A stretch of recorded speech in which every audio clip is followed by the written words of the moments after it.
nama saya Makrina Gretia Wendy. Saya dari tingkat 1 reguler B. Di sini saya akan menjelaskan tentang konsep dasar rasa memiliki dan dimiliki. Di mana sama halnya dengan makanan, setiap orang membutuhkan rasa memiliki dan dimiliki sebagai kebutuhan yang mendasar. Walaupun terdapat perbedaan kebutuhan rasa dimiliki dan dimiliki pada setiap orang dan budaya, namun secara keseluruhan rasa memiliki dan dimiliki ini ditemukan di setiap orang dan budaya. Menurut Baumeister dan Learlis, semua manusia memiliki dorongan yang mendasar untuk membentuk dan mempertahankan rasa memiliki dan dimiliki dalam kebersamaan untuk bertahan lama.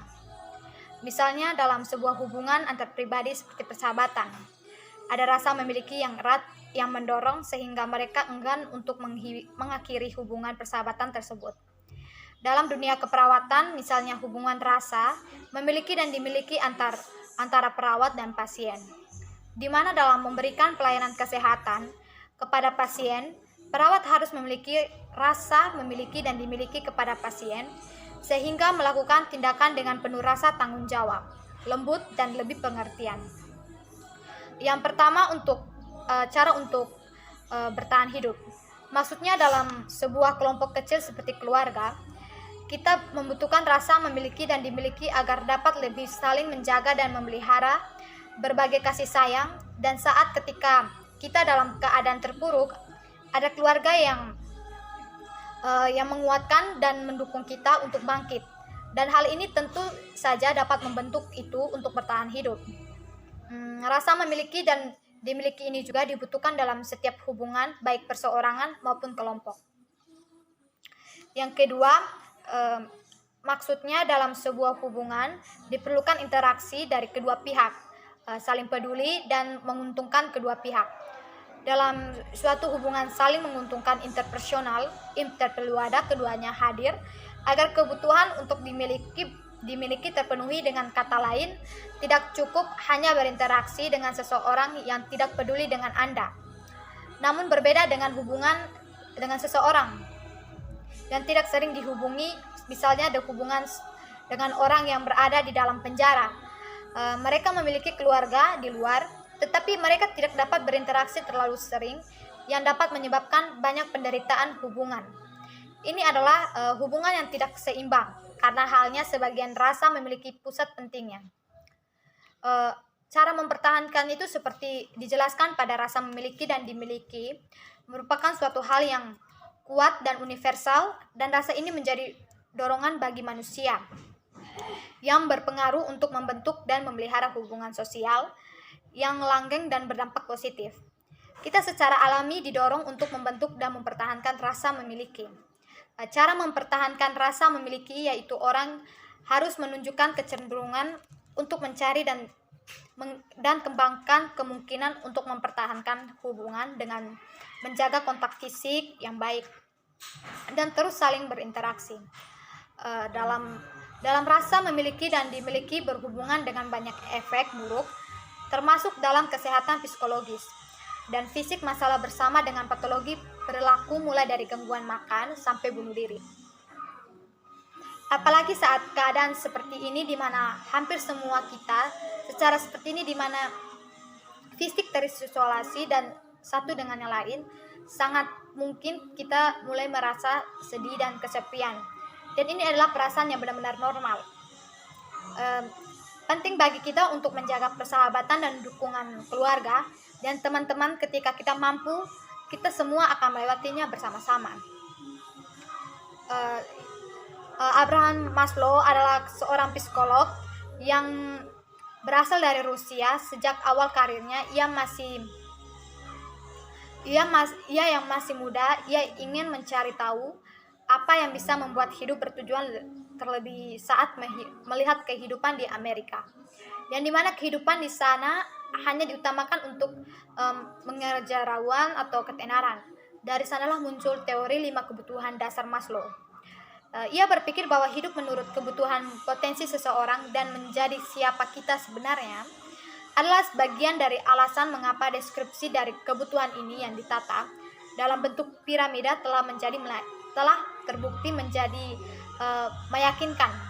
Namun yang ingin ia tegaskan di sini bahwa ia tidak dapat hidup hanya dengan panggilan spiritual kita, tetapi juga tidak benar untuk hidupnya pada materi.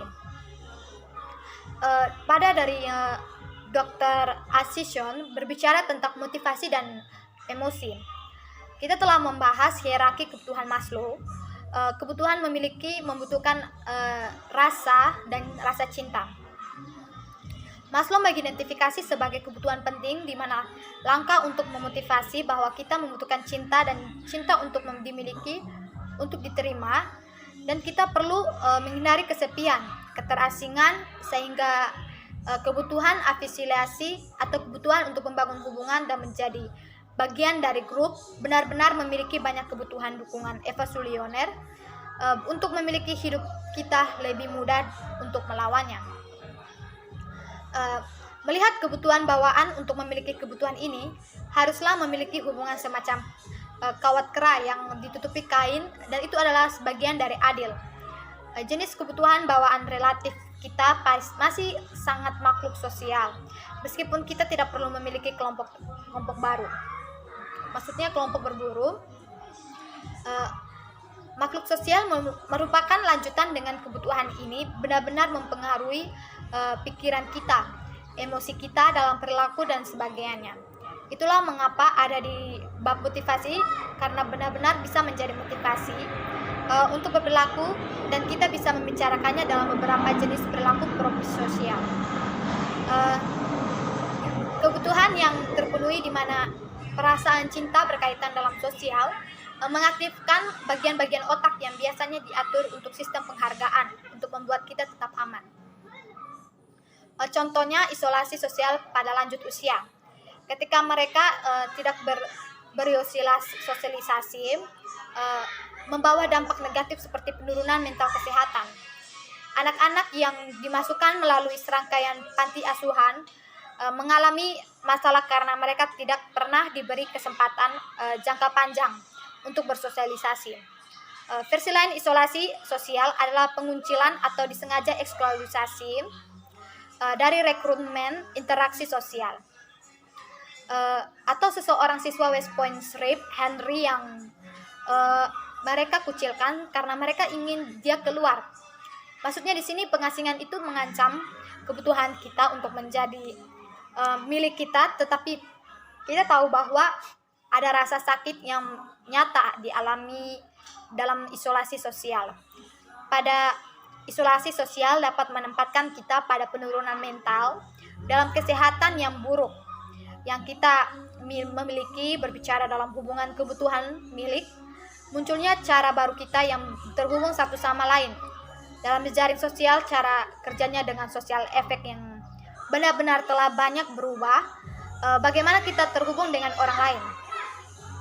Sini kita akan lanjut tentang sumber motivasi manusia adalah salah satu dari 5 kebutuhan manusia dan dalam hierarki.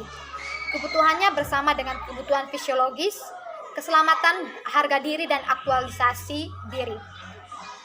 Kebutuhan ini diatur harga diri dan aktualisasi diri dalam hierarki, dan harus ada hubungan. Beberapa psikolog telah mengusulkan bahwa ada individu berbeda dengan motivasi orang untuk menjadi milik dengan motivasi yang kuat, menjadi milik kurang puas dengan hubungan mereka, dan cenderung relatif kesepian. Sebagai konsumen, mereka cenderung mencari pendapat orang lain tentang produk dan layanan, juga berusaha mempengaruhi opini orang lain. Maksudnya terpenuhi dalam rangka setelan kebutuhan fisiologis dan keselamatan terpenuhi, seseorang kemudian dapat bekerja untuk memenuhi kebutuhan untuk memiliki dan dicintai menurut Maslow. Jika 2 kebutuhan pertama tidak terpenuhi, maka seseorang tidak dapat sepenuhnya mencintai orang lain. Teori lain berfokus pada kebutuhan untuk dimiliki sebagai sebuah motivasi psikologis fundamental menurut Robial, Meistal, dan Mark. Semua manusia butuh minimal tertentu. Sekian dari penjelasan dari saya. Itu saja yang bisa saya jelaskan. Sekian dan terima kasih.